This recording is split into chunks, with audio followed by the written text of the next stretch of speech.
What's up, good people? I hope you are doing extremely well. And if not, I hope that we can change that in the coming moments. You're now tuned into the Free Spur channel.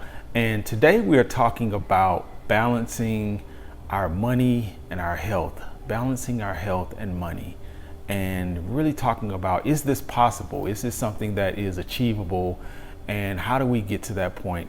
I think it's achievable. I think it's something that is in our society being made difficult by a lot of different factors and for a lot of different reasons. And we govern ourselves in those things every day. And we are constantly battling with this notion of balancing money and health.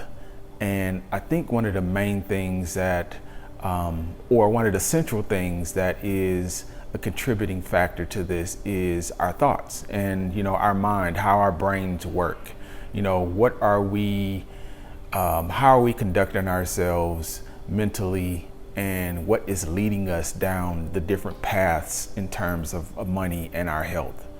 And I think when you really start to think about it that way, you really begin to understand goals that we're trying to reach, or just, bettering our lives, being the people that we want to be.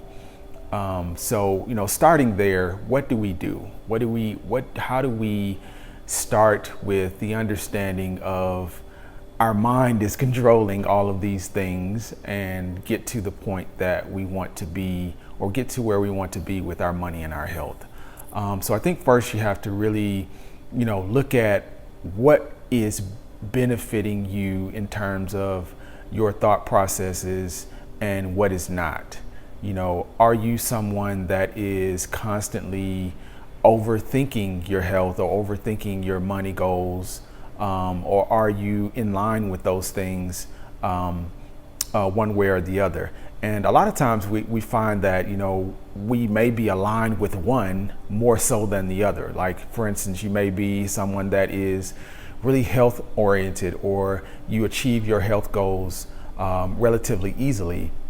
But on the other spectrum, you may not be someone that is good with your money, or vice versa. You may be good with money, but your health may be something that is not where you want it to be.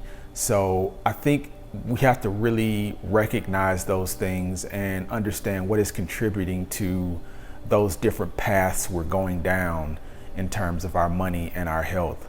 Are we someone that is every day just focusing on, hey, I want to be in the best shape, and at all costs, I want to be in the best shape, or I want to be in the best health as possible, or vice versa. At all costs, I want to be someone that is, well off monetarily, and I don't care what it takes in terms of my health. I'll put my health on the back burner to, really become okay financially. I'll put my health on the back burner to become good financially. And it happens. And it starts early. We may experience whatever adversity in those areas at a very young age with health or money. You may see things in your life, in your childhood, that really shape those thought processes around those different things, whether that be, seeing your parents not do well with money, or seeing your parents not do, well with their health, and really living in those environments really does shape our thought processes. So we have to recognize that. We have to really recognize that and be able to get out of that habitual state of those things. And that's really what it comes down to in any instance or anything you're trying to change. You have to get out of the habitual state, or at least know that you're there, at least know that you're in a habitual state of being. And once you understand that, once you recognize that, hey, I may be, putting myself in these situations based on, my belief habits. And that's the thing, we all have belief habits that we conduct our lives with every day, and they're really based on what we believe, what we ultimately believe, and our worldview, or the things that we believe about ourselves and our environment and the people we care about really do shape how we conduct ourselves and how we grow. If I believe that eating salty food is bad for me, and my body aligns with those thought processes to make my health better, then my health will naturally be better if I have certain beliefs about what is bad for me. And vice versa. If I believe, certain things are okay, like if I am not good with money and I think to myself, oh, I'm not good with money because I'll never be, or because, this is going against me, or, this thing is bigger than me that I can't fight. If I have that thought process about money for myself, then that belief is going to cause me to make the same decisions over and over and over again. And regardless of where I want to be in my mind, what picture I have in my head of prosperity or wherever I want to be, if I can't understand that, what I truly believe about myself in those situations hasn't changed, then things won't change. So we have to be able to recognize our belief systems and really understand if they are benefiting us or being harmful. And that can be a tough realization to come to. If you are believing something for a long period of time and you come to that point where you recognize that it's something that is harmful for you, that can oftentimes be catastrophic in your thought process and just in your belief systems, period. And I think that's one of the things that we do face, and one of the things that we do, have to overcome in order to balance our health and our money.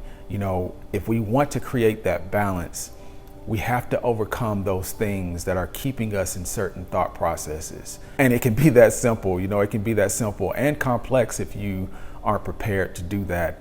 We can have good intentions to move forward in whatever area that we want to move forward in our lives. But, where the rubber really meets the road is, are we going to make that change based on what we believe? And there's an exercise that you can do that's really helpful in that. If you know that you have certain behavior, if you are doing something habitually every day, and you get to the point where you're not able to complete the things that you want to complete or achieve the things that you want to achieve, and you have things that you feel, hey, no, this is a part of me, I don't want to change this, I'm not changing this for anything, for anybody, this is who I am. 9 times out of 10, those are the things that are holding you back. And it's very hard to come to terms with that sometimes, but if you do this exercise and you really sit down and think about, what are the things that I just feel really strongly about whenever you're going through a point that you can't grow from? Really look at those things that you feel, hey, this is the core of what I believe and who I am. And I kid you not, once you really take a look at those things, you may find that those are the things that are holding you back. And not to say that you have to change who you are. You don't have to change who you are, but if you want to grow, you may have to change those things that are holding you back. Change those hindering belief systems, because that's what they are. Sometimes those hindering belief systems are with us so long that we believe those things are beneficial for us, that we believe those things are things that will propel us forward.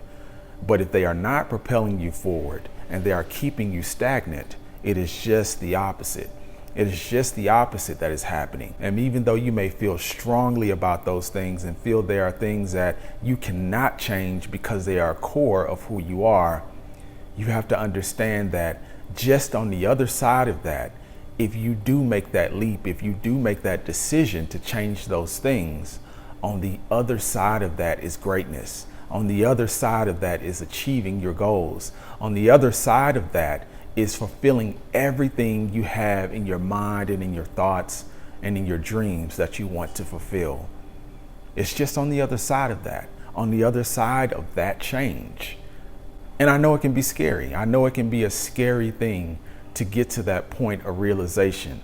And most people who move forward in their lives into the things they want to do, and most people who are able to balance their health and their money, they get to the point where they realize, hey, something isn't working and I need to change course with what I'm doing.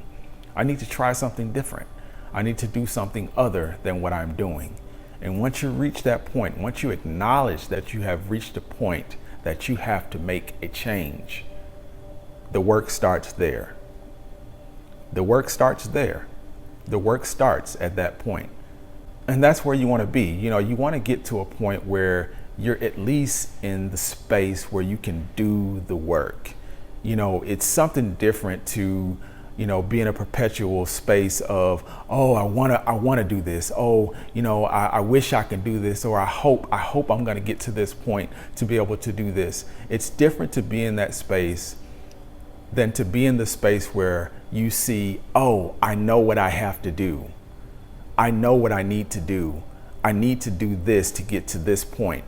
And you're at the space then where you can actually do the work to get where you want to go. That's a totally different space, totally different mindset. So you want to get to that space where you can see the work you need to do and make those changes and do the work. Make the changes in your life, do the work, but you have to get there first. We have to stop giving away our physicality.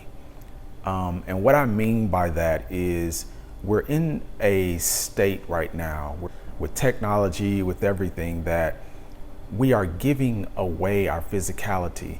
And it makes for an interesting recipe in terms of our health and in terms of our money, because those things are very linked. You know, if you are in the right frame of mind and able to move physically towards the things that you want to accomplish, 9 times out of 10, you'll be able to accomplish those things.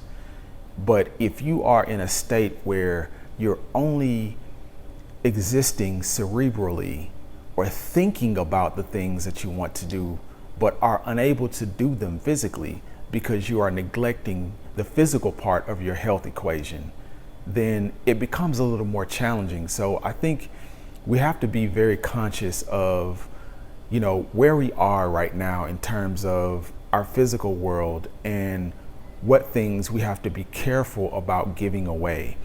And, you know, not taking anything away from having critical thought and, you know, being of the right frame of mind about things is very important. So delving into the mind is very important.